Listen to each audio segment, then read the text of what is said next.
আমি নিজের হাতে রাবণ রাজাকে বধ করলাম। ভগবান কৃষ্ণ হেসে বলছে, জানো দাদা, রাবণ রাজাকে বধ করে আমার মাথা থেকে পায়ের নখ পর্যন্ত পাপী হয়ে গেছে।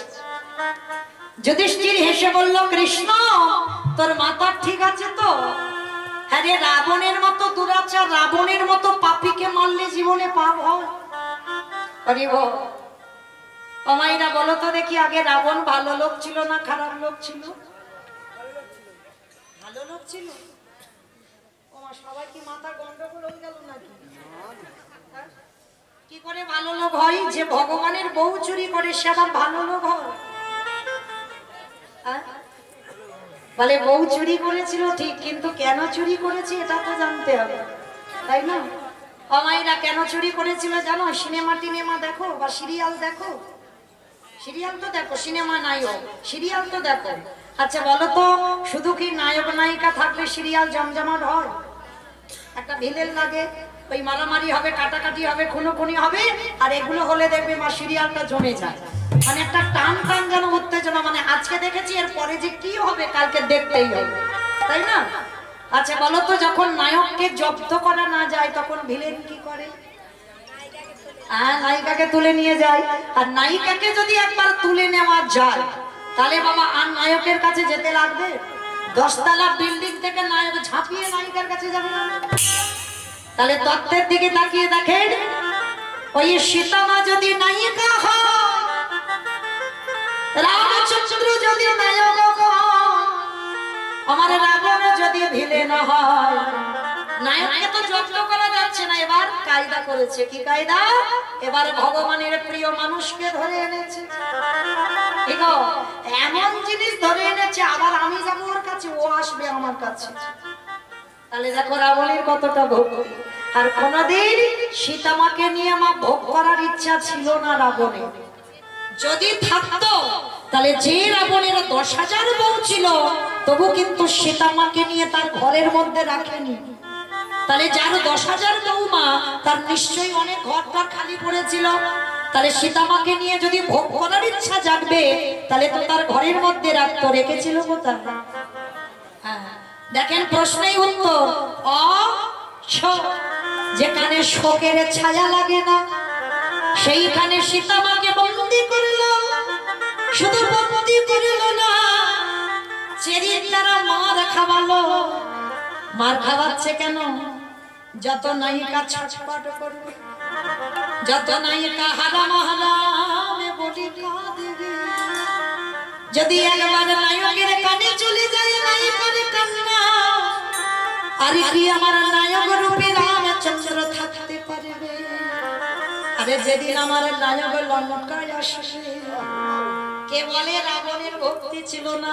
মন্দোদরীকে বলছে, মন্দোদরী যেদিন আমার প্রভু আসবে সেদিন যদি বাচ্চিক জগতের সবে জলে শুকিয়ে যায়, যেদিন আমার প্রভু চরণে দেবে, বলো বলো মন্দোদরী আমার প্রভুর চরণ যুগলে তুমি কি দিয়ে ধোবাবে?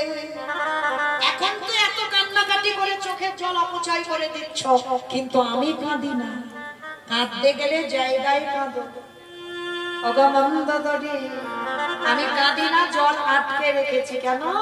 যেদিন আমার প্রভু আসবে তার চরণ যুগল আমার হৃদয়ে ধরে আমি কি করব জানো? আমার চোখের জলে জানো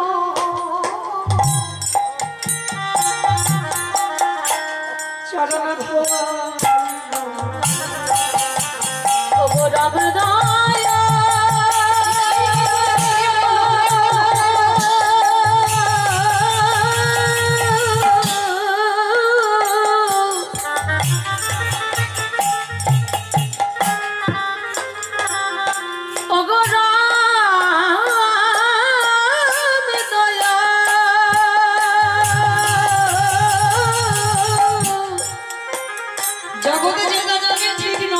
দয়া করো,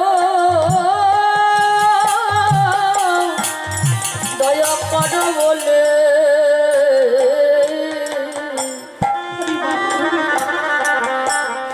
সেদিন চোখের জলে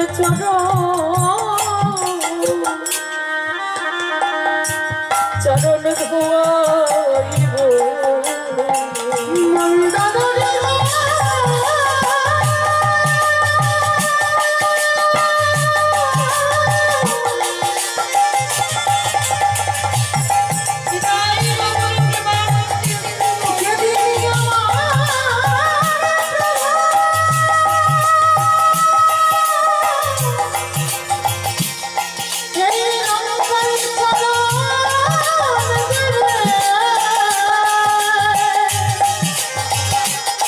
সেদিন ওই রামাচরণ আমার হৃদয়ে অবরার দয়া করে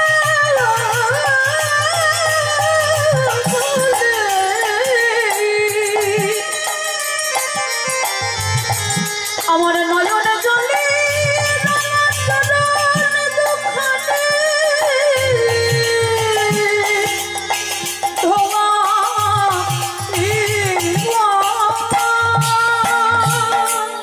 রাবণ বলেছিল প্রভু জগতের লোক যে যাই বলুন, জগতে তো অনেক কথা রটে যায়, কিন্তু আমি জানি আর তুমি তো জানো এই জগতে আমি আমার ভগবানের চরণের জন্য আমি সীতা মাকে বন্দি করে রেখেছি। সেটা যদি আমার জীবনে কলঙ্ক হয় আমি মাথা পেতে দিলাম দয়াময়। এই রাবণের অন্তরের কথা আমার রঘুপতি রামচন্দ্র শুনতে পেল, আর সেই রাবণকে মেরেছিল বলেই তোমার রামচন্দ্রের অপরাধ হলো, মাথা থেকে পা পর্যন্ত সব পাপী হয়ে গেল। আর সেই পাপ ধুচ্ছে কবে? রাম অবতারে পাপ করেছিল, ধুচ্ছে কৃষ্ণ অবতারে যুধিষ্ঠির রাজস্বই কি মাইরা যেখান থেকে গেলাম আবার সেখানে এলাম। তাহলে এই যুগে ভগবান কৃষ্ণ দরজায় দাঁড়িয়ে আছে, মা অগ্নিদেব, পবনদেব, বরুণদেব, ইন্দ্র, ইন্দ্রাণী, ব্রহ্মা, সাবিত্রী সব পরপর লাইন দিয়ে আছে, আর কৃষ্ণ প্রত্যেকের পা ধোয়ায় আর যজ্ঞের ভিতরে ঢোকাচ্ছে। এমন সময় জগজ্জননী মা দুর্গা বাবা ভোলানাথকে ডাকছে, প্রাণনাথ, ও প্রাণনাথ, আর দেরি নয়, চলো এবার কৃষ্ণ পা ধোবাবি, পা ধরে একটু ধুইয়ে নি ভালো করে। বাবা ভোলানাথ বলছে, পার্বতী তোমার কি মাথার গন্ডগোল হয়েছে? কৃষ্ণকে আর আমিকে তুমি কি ভুলে গেছো? কৃষ্ণ পা ধোবাবি আর আমার পা দুটো বাড়িয়ে দেবো? শোনো, তোমার যদি এত ধোয়াবার ইচ্ছা হয় তো তুমি লাইনে দাঁড়াও, কিন্তু আমার পা আমার কৃষ্ণ কোনো মতেই ধোয়াতে পারবে না। এইবার কি করেছি? ভোলানাথ পার্বতীকে দাঁড় করিয়ে রেখে আমার ভোলানাথ বেলাইনে চলে গেছে, আর আড়ালে গিয়ে বাবা একেবারে মনে মনে চিন্তা করছে, কৃষ্ণের চোখে তো ধুলো দিয়ে চোখের ভিতরে ঢুকতে হবে, তাহলে কি করে ধুলো দেব? চিন্তায় পড়ে গেছে, কি করা যায়, কি করা যায়, কি করা যায়। ভোলানাথ কি করেছে জানো? লাইনে পার্বতীকে দাঁড় করিয়ে রেখে আড়ালে গিয়ে ভোলানাথ ধুম করে কুকুর হয়ে গেছে, আর কুকুর হয়ে মনে মনে চিন্তা করছে, কৃষ্ণ তোমার চোখে ধুলো দিয়ে আজকে আমি যজ্ঞের ভিতরে ঢুকবো, দেখো কি করি, কারণ তুমি সবার পা ধোয়াবে, আমার পা ধোয়াতে পারবে না। এইবার ভোলানাথ কি করেছে? পিছন থেকে হেড হয়ে তো কৃষ্ণ পা ধোয়াচ্ছে, পিছন থেকে এক পা দু পা করে এসে দেখে না কৃষ্ণ নিচু হয়েছে, পায়ের মাঝখানটা ফাঁকা মতো দেখে। এইবার ভোলানাথ কুকুর রূপটা ধরে সবে ওই পায়ের ফাঁক দিয়ে মাথাটাকে, আর যেই না মাথাটা দেওয়া কৃষ্ণ আমার দুটো হাঁটু নিয়ে কায়দা করে কানের কাছে চেপে দিয়েছে। এইবার দেখ কেমন লাগে, আর যেই না কানে চেপে দিয়েছে কুকুর এবার কি করবে? কেউ কেউ করবে না, বারবার বলছে, কৃষ্ণ ছেড়ে দে, কৃষ্ণ ছেড়ে দে, কৃষ্ণ ছেড়ে। বলে ছাড়বো বলে ধরি না, হে বৈষ্ণবে গোসাই, ও হে বৈষ্ণবে গোসাই,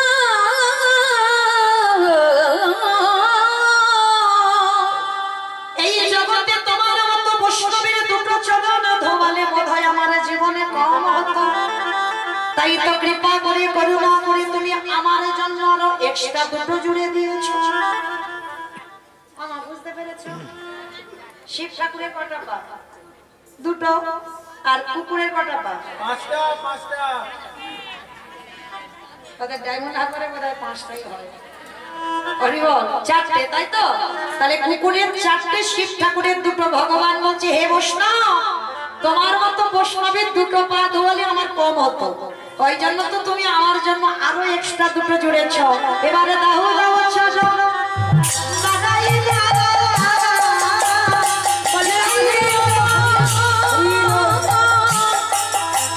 বৈষ্ণবে গোসাই দাও দাও চলো বাড়াই দাও। এইবার যেই না ওই কুকুর ওই হাঁটুর ভিতরে মাথাটা দিয়ে দিয়েছে, কৃষ্ণ তো হাঁটুর কাছে চেপে দিচ্ছে হাঁটু দুটো নিয়ে। এইবার ভোলানাথ বলছে কৃষ্ণ আমি কান বলছি না বলছি জীবনে আর ভুল করবো না, আমায় ছেড়ে দে। চুপ, যা করছি খালি দেখে যাও। সবার পা ধোয়াচ্ছে ঘটিতে করে জল দিয়ে, আর কুকুরের বেলা কি করেছে জানো? খালে বেলে নদী নালা পুকুরে ঘাটের জলে নামা। কৃষ্ণ দয়াময় নমঃ। বৈষ্ণবকে কোন জায়গা রেখেছে দেখেন আমার ভগবান। আর আপনারা আমরা কি করি? সেই বৈষ্ণবদের পিছনে খুব ধরে ধরে বেড়াই। খবরদার, চরণ ধরে এই অধম কীর্তনিয়া বলে যায় পৃথিবীতে সবার কাছে অপরাধ করে ফেলো। ভগবান বলছে কেউ যদি আমার কাছে পাপ করে আমি ক্ষমা করে দিই, কিন্তু বৈষ্ণবের দারিদ্রে যদি হয় ক্ষুদ্র অপরাধ মহা ভজনেতে পড়ে যায়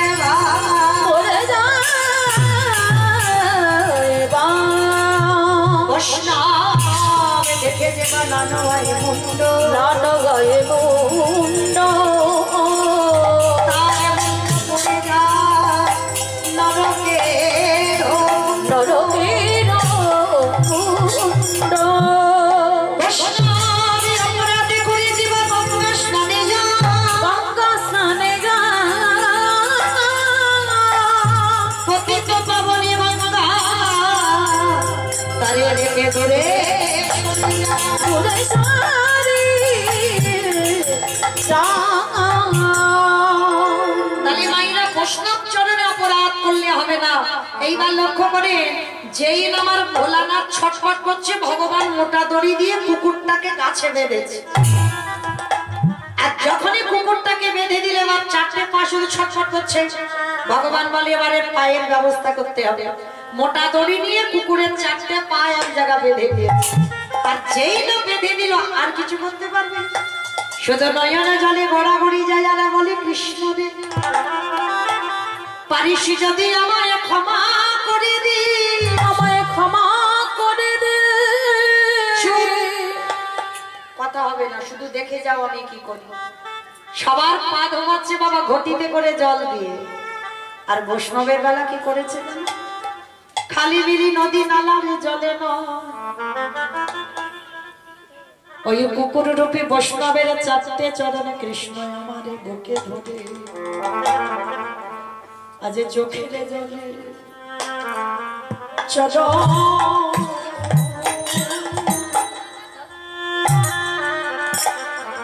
চরণ ধোবা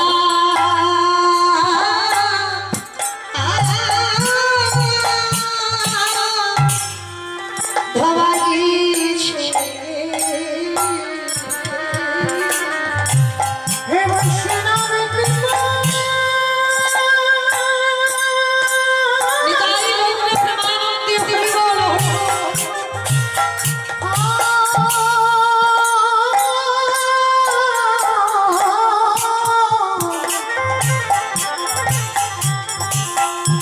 হে বৈষ্ণব কৃপা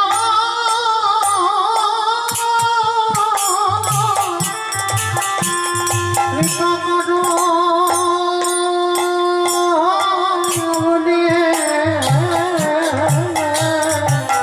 আজ চোখের জলে চড়ো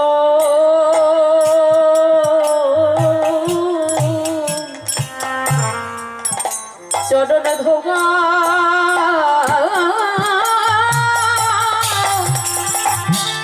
ভবাইছে যেই না ভগবানের চোখের জলটা একটা একটা করে আমার ভোলানাথ রূপী কুকুরের চরণে পড়ছে। কুকুরে কেঁদে বলল কৃষ্ণ রে, এই রাজস্বাই যজ্ঞে আমি যে ভুল করে ফেললাম, যে ভুল করে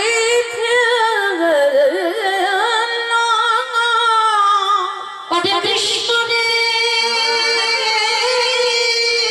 ওরে কৃষ্ণ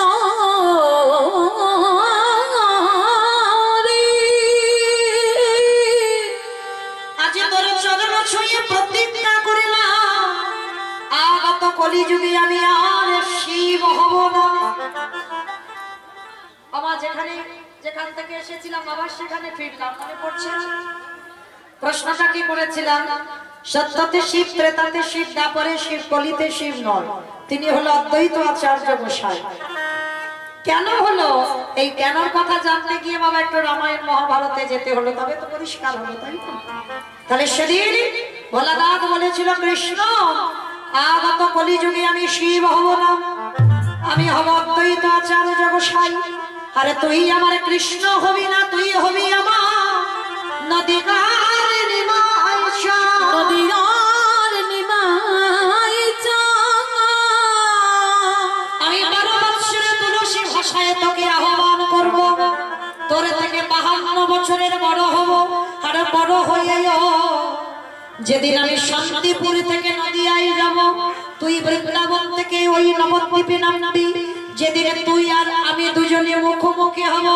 আজ রাজস্বাই যজ্ঞে যেমন তোর চোখের জল কুকুরের পা দুটো ধোবালো, এই কুকুর যেদিন নদিয়ায় আজ অদ্বৈত হয়ে যাবি, তুই যেদিন কৃষ্ণ গৌর হয়ে যাবি, যেদিন তুই আর আমি দুজনে মুখোমুখি হব, ওরে এমনি করে চলো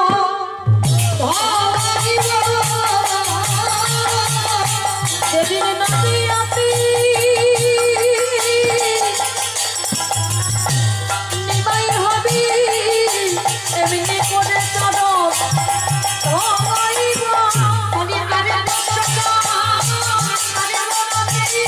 যেদিন করে পড়িব,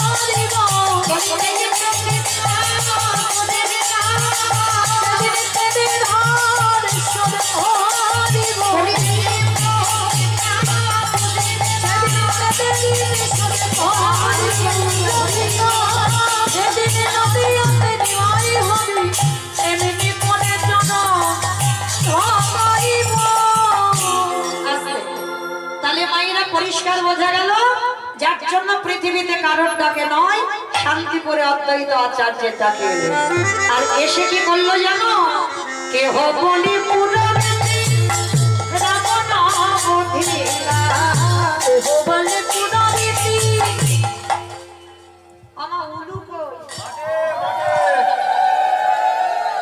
কেহ বলি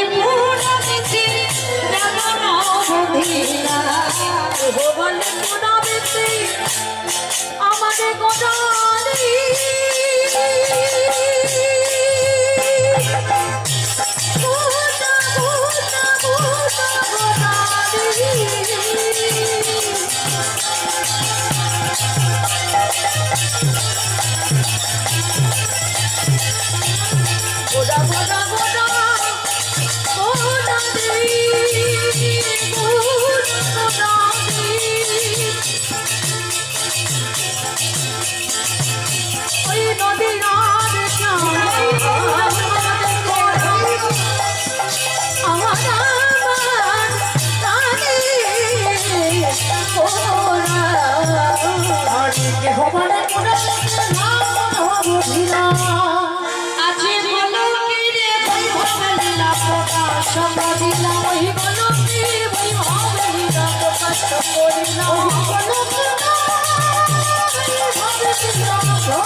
শ্রী রাধা ভাবে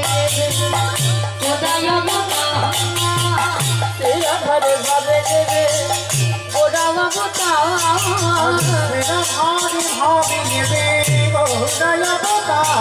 ওই সেরা ধরে ভাবে ওরা বাবতা ওই হরে কৃষ্ণ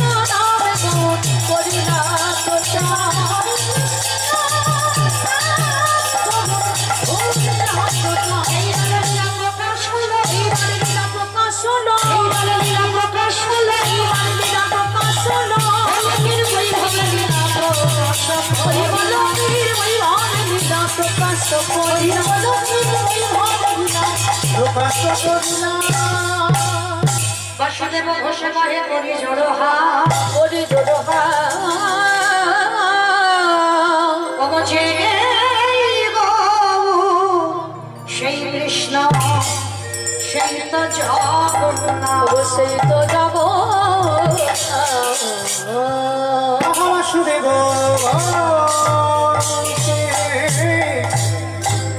কাজে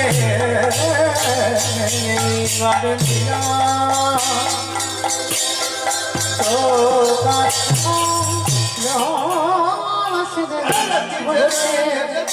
কহে এইবারে লীলা প্রকাশ বাসুদেব বাদলিয়া প্রকাশ বাসুদেব বসে কহে এইবারে লীলা প্রকাশ বাসুদেব বাদলিয়া প্রকাশ বাসুদেব বসে কহে এইবারে লীলা প্রকাশ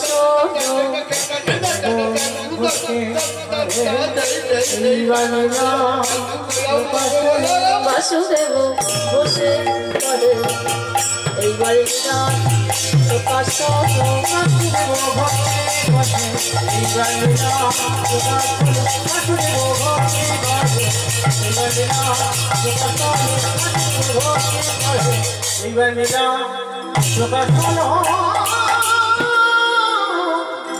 বাসুদেব ঘোষে গাহে শ্রীকৃষ্ণের যাতে খেলা সর্বোত্তম নরলীলা নারবতু তাহার স্বরূপ গোপবেশ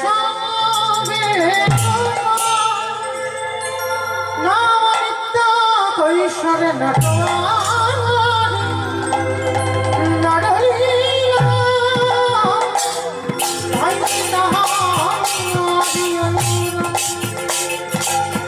বন্দে নন্দরজসিরম সাগর সংহর সজদিত প্রণতি ভুവന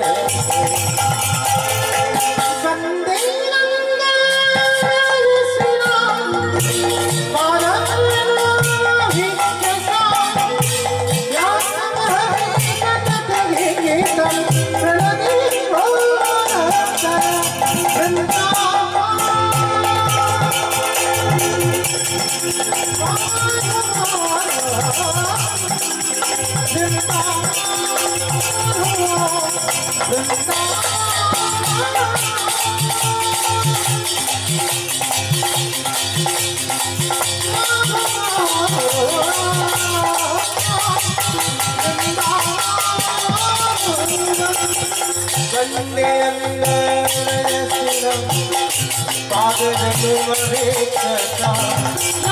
হরে কথা কলিক তোরা দেব দয়া বন্দে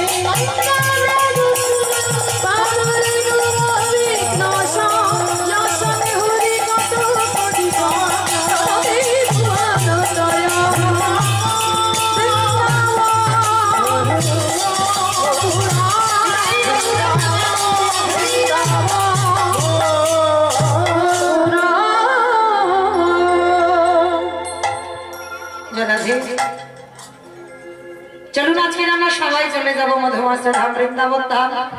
তো এতক্ষণ যখন নবদ্বীপে রইলাম সবাই মিলে একবার বলেন তো প্রেম সে গৌর সুন্দরী কি ধ্বনিটা হলো কি এটাও জয় বললাম ধ্বনিটা হলো কি এটা নাকি জয় এটা জয় নয় একটু প্রেম সে জয়ের ধ্বনি দিতে হবে কেমন এত জোরে জয় দাও এটা রানীহাটি শোনা যাবে রানীহাটি আমার রানীহাটি যাবে যাবে না বিশ্বাস নেই যাবে কে বলেছে যাবে না, একবার বিশ্বাসটা রাখতে হবে যে আমার ধনীটা যাবে। হ্যাঁ, একেবারে সুরধনী গঙ্গায় চলে যাবে, তাই না? সেই বিশ্বাসটা দিকে কই দেখি আমার নিতাই চাঁদ গৌরচাঁদের মতো হাত দুটো তোলো সবাই, যাদের যাদের আছে তোলো, যাদের নাই বলবো না। সবাই ওই পিছনে মাঝে মাঝে ধসে যাচ্ছে কেন? কই তোলো, কই আমার ভাই নিচে যারা আছে ছড়িয়ে ছড়িয়ে আছে, আর তোলো দেখি সবাই একসঙ্গে হাত নিবেদন। আর অর্ধেক নয় কিন্তু মা, সম্পূর্ণ। ওই পিছনে যারা দাঁড়িয়ে আছো হাত নেই, ওই তো হাত আছে, তোলো দেখি সবাই একসঙ্গে প্রত্যেকে বলো গৌর সুন্দরী কি। আর যারা যারা ইউনিক করছো সবাইকে বলছি ক্যামেরাগুলো একটু ঘুরিয়ে ঘুরিয়ে দিও, কারণ তখন বোঝা যাবে, একটু ঘুরিয়ে দাও, কারণ তখন বোঝা যাবে মা কার হাত উঠলো আর কার ওঠেনি। ওরা দুদিন পরে, দুদিন টাইম নেবে না, ওরা মোবাইলে দেবে, তখন বুঝতে পারবে আপনাদের হরিবর্ষণ চলছে এখনো, মানে বাড়িতে বসেও এই কীর্তন আবার শুনবেন। কই দেখি সবাই একসঙ্গে হাত দুটো তুলে বলো গৌর সুন্দরী কি, নবদ্বীপী ধাম কি জয়, বিষ্ণু প্রিয়া কি জয়, নিতাই চাঁদ কি জয়, ভক্তবৃন্দ কি জয়, হরিবাস ধাম কি জয়, সাধুর বৈষ্ণব কি জয়, আপন আপন গুরুচরণ কি নিতাই গৌর প্রেমানন্দে।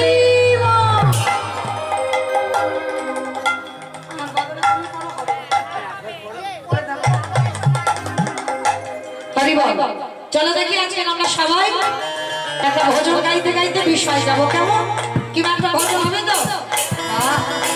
তো তুই দেখি একটু উলুধ্বনি দাও। সুরধুনির কিনারায় সোনার নুপুর দিয়া পায়ে নাচে নাগরি গা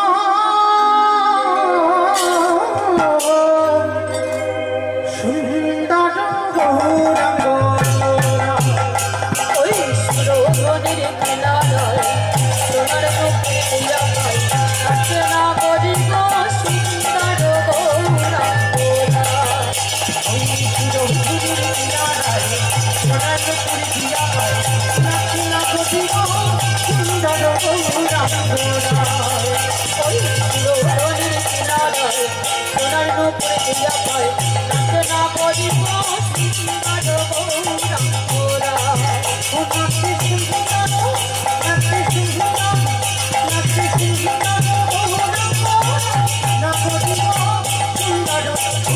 গৌরাঙ্গ। ওই সুরধুনির কিনারায় সোনার নুপুর দিয়া পায়ে নাচে নাগরি গা সুন্দর গৌরাঙ্গ।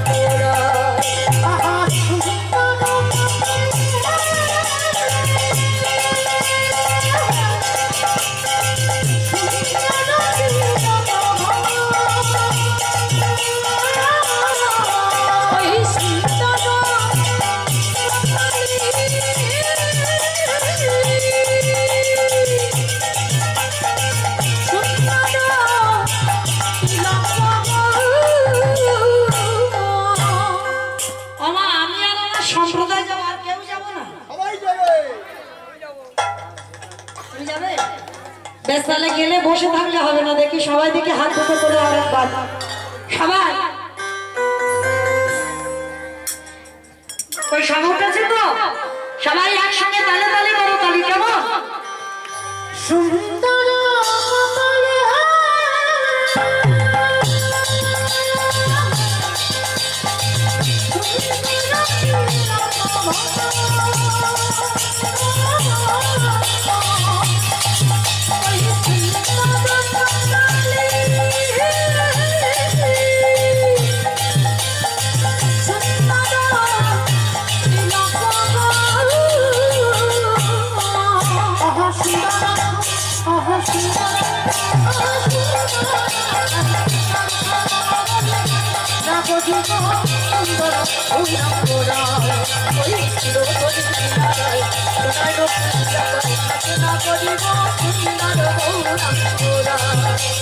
রাধে রাধে রাধে রাধে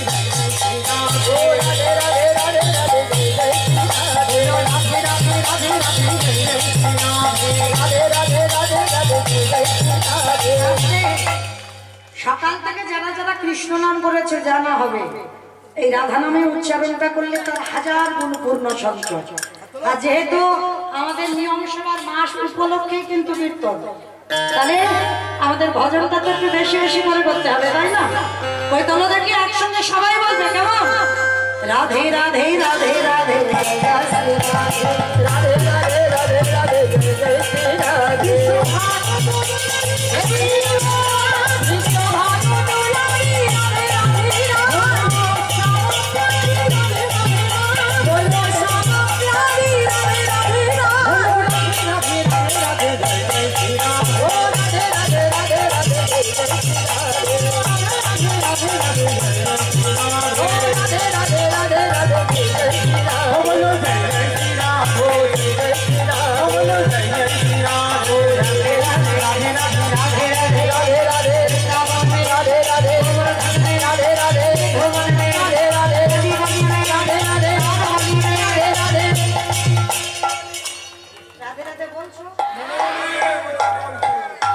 মনে মনে ভিতরে ভিতরে বলছে, তো শোনা যাচ্ছে না। এত ভক্ত যদি একবার রাধে রাধে বলে আর গ্রামের লোক থাকবে? ওই জোরে একবার বলো দেখি, জয় জয় রাধে রাধে রাধে রাধে রাধে রাধে রাধে রাধে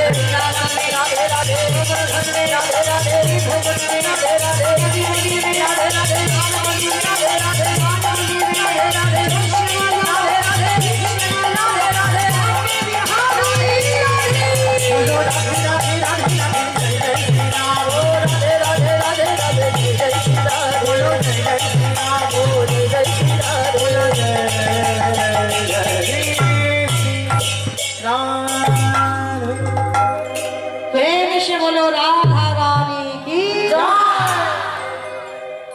আমার জয়টা ঠিক হলো না, আরেকটু জোরে দিতে হবে। আচ্ছা মা, এই জায়গাটার নাম কি? শ্মশান মাঠ প্রাঙ্গণ, তাই তো? আচ্ছা মা, এইখানে আপনাদের গ্রামে শাশুড়ি বৌমাতে ঝগড়া টগড়া হয় না? তাই না? সত্যি বলছো? বাঙালির দিব্যি প্রচুর হয়, এইদিকে বলছে হয়।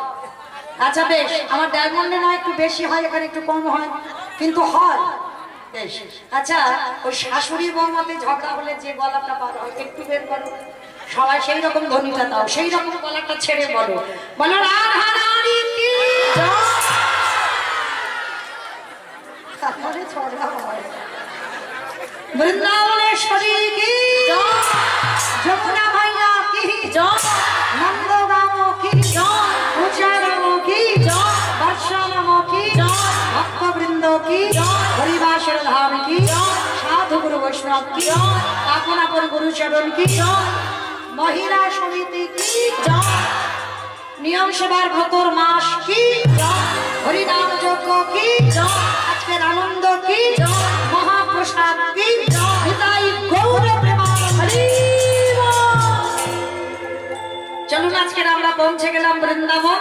আজকে বৃন্দাবনে গিয়ে আমরা স্মরণ করব, যেহেতু দুপুরবেলা সেবা রেখেছিল আমার দিদি ভাইরা, তো সেই হেতু আজকের আমাদের লীলা আস্বাদন হবে পুত্র দিয়ে বৈষ্ণব সেবা। মাইরা, আমরা তো 2-5 টাকা দান করব, তার জন্য মাথায় যেন বজ্রাঘাত পড়ে যায়। 100 টাকা চাঁদা দিতে গেলে বাবা খুব করে ফেলেছি। আজকে লীলাটা শুনে দেখবে, ভক্ত সেবা দিতে গেলে, বৈষ্ণব সেবা দিতে গেলে কত বড় ত্যাগ হতে হয়, ভক্তের হৃদয়টা কেমন ভাবে তৈরি করতে হয়, আজকের আমরা লীলার মধ্যে জানবো। আজ আস্বাদন হবে পুত্র দিয়ে বৈষ্ণব সেবা। কেমন? তো মাইরা, আজকের এই লীলার মধ্যে প্রকাশ পাবে কীর্তন শুনলে কি হয়, কীর্তন গাইলে কি হয়। আর যারা যারা কীর্তন পছন্দ করে না, খাই দায় ঘুমায় আর টিভি সিরিয়াল দেখে, ওদের যে কি দুর্গতি হবে আজকের আমার লীলার মধ্যে প্রকাশ পাবে। কিন্তু মনে রেখো মা, ভগবান হঠাৎ ভক্তকে শাস্তিটা দেয় না, দেবে একটু দেরি করে। ভগবানের মার একটু দেরি করে হয়, খুব তাড়াতাড়ি হয় না। ভগবান একটু রয়ে বসে ভক্তকে মারে, তো এমন ভাবে মারবে বাবা, সে মারের আওয়াজ কেউ পাবে না, তাই না? তো আজকের আমার লীলাটা যারা যারা শুনবেন, অনুভব করতে পারবেন ভগবানকে ভালোবাসলে কি হয়, আর যারা যারা ভগবানকে ভালোবাসে না তাদের দুর্গতিটা কি হয়। তো একটু মন দিয়ে শুনবে কেমন? আর কীর্তনের শেষে আমার দুটো প্রশ্ন থাকবে, উত্তর নেব, তারপরে আমি ডায়মন্ডে ফিরবো, না হলে কিন্তু যাব না। থাকবো তার মানে কি উত্তর দেবে না? হ্যাঁ, উত্তর দেবে কেমন? সে থাকি থাকি হয়তো সারা রাত গাইতে পারি, কিন্তু উত্তর আমার লাগবে কেমন? চল আজকে চলে যাই। দেবর্ষী নারদ একদিন মনে মনে চিন্তা করলেন, অনেকদিন আমি মরতে যাই না, আজ আমি একটু মরতে যাব। আমার মর্ত কোনটা? উপরটা নাকি মর্ত? মানে খিচুড়ি শুনে যায়, আবার বলে নিচেরটা, নিচে তো বা তার উপরটা স্বর্গ, তাহলে মর্ত কোনটা? যেটাই বসে আছে। বেশ, তাহলে মর্তধামে দেবর্ষী নারদ বিনাটা করে নিয়ে নেমেছে। মর্তধামের একজন মা, শীতেতে সিঁদুর আছে, হাতে শাঁখা আছে, আলতা পেরে শাড়ি পরে আছে। নারদকে দেখতে পেয়েছে, আরে অনর, এদিকে এসো, এদিকে এসো, আমার কাছে এসো তো দেখি। নারদ, কি ব্যাপার? তুমি যে চলে যাচ্ছ হঠাৎ করে, আমি তো তোমায় ডাকলাম, তোমার কাছে কটা প্রশ্ন আমি জানতে চাই। ঠিক আছে বলো মা, কি প্রশ্ন? আচ্ছা নারদ, যারা যারা ভগবানকে ডাকে, যারা যারা ভগবানকে ভালোবাসে, যারা যারা ভগবানকে সেবা পূজা করে, নারদ, তাদের শেষ জীবনে দুর্গতিটা কি হয়? কথাটা শোনার পরে দেবর্ষী নারদ বলছে, ও মা, আমি ভগবানের কাছে থাকি ঠিক কথা, ভগবানকে কীর্তন শোনাই ঠিক কথা, কিন্তু আমার মাথায় তো কোনোদিন এই প্রশ্নটা জাগেনি যে ভগবানকে ডাকলে গতিটা কি হবে।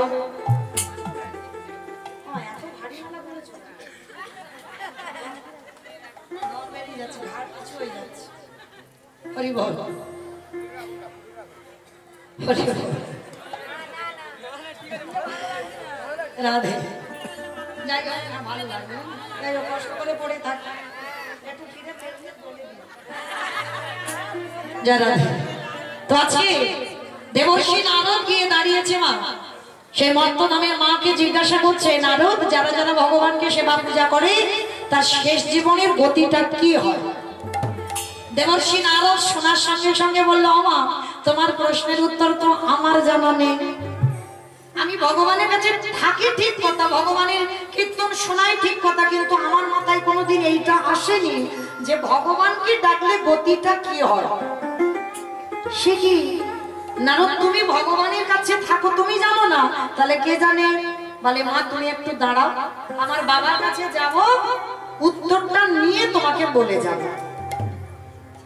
নারদের বাবাটাকে ব্রহ্মা, চতুর্মুখী ব্রহ্মা, মানে চারটে মুখ। তো মর্তধামের মা বলছে, নারদ, তুমি যেন ভুলে যাবো না, তুমি কিন্তু আমার প্রশ্নের উত্তরটা দিয়ে যাবে কেমন? বলে, ঠিক আছে মা, তুমি একটু বসো, আমি যাব আর আসবো। ব্রহ্মলোকে পিতা ব্রহ্মার কাছে গেছে, পিতা, ও পিতা, যারা যারা ভগবানকে ডাকে, ভালোবাসে, সেবা পূজা করে, তাদের শেষ পরিণতিটা কি হয়? চতুর্মুখী ব্রহ্মা বলছে, নারদ, এই প্রশ্নের উত্তর তো আমার জানা নাই। সে কি, আমি জানি না, তুমি আমার বাবা চারটি মুখ জানো না, তাহলে কে